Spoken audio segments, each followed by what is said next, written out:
వేమన పద్యాలు సిరీస్లో 147వ పద్యం.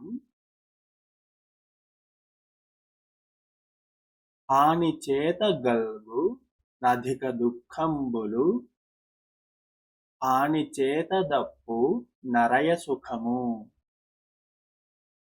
హాని చేత గొంత యలమట గలుగురా, విశ్వదాభిరామ వినురవేమ.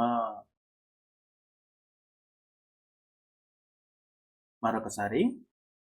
హాని చేత గల్గు నధిక దుఃఖంబులు,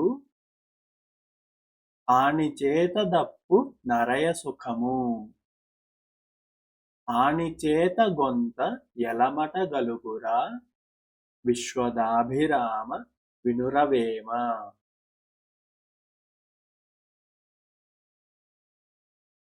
ప్రతిపదార్థం. హాని చేత కలుగును. హాని అంటే మామూలుగా చెడు, కీడు అని అర్థం. ఇక్కడ హాని అంటే చెడు లేదా కీడు జరుగుతుందేమో అన్న భయం, అంటే పిరికితనం. హాని చేత కలుగును అధిక దుఃఖంబులు. ఆ పిరికితనం వల్ల, పిరికితనం చేత కలుగుతాయి అధిక దుఃఖంబులు, ఇంకా ఎక్కువ దుఃఖాలు. పిరికితనం ఉన్నవాడికి దుఃఖాలు ఇంకా ఎక్కువగానే కలుగుతాయి. హాని చేత దప్పు నరయ సుఖము. హాని చేత తప్పును అరయ సుఖము. రావాల్సిన సుఖం కూడా ఆ పిరికితనం వల్ల తప్పుతుంది, తప్పిపోతుంది అని. ఆ సుఖం కూడా రాదు. హాని చేత గొంత అలమట కలుగురా. హాని చేత, పిరికితనం చేత, కొంత, అలమట అంటే చింత, బాధ, కష్టం, ఇలా.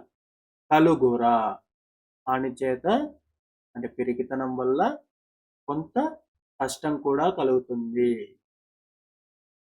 కాబట్టి పిరికితనాన్ని వదిలిపెట్టాలి. పిరికితనం వల్లే మనకి ఎక్కువగా బాధలు కలుగుతాయి.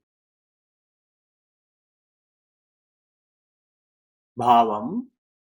పిరికితనం వలన దుఃఖం కలుగుతుంది, కష్టము కలుగుతుంది, దరిద్రం కూడా కలుగుతుంది.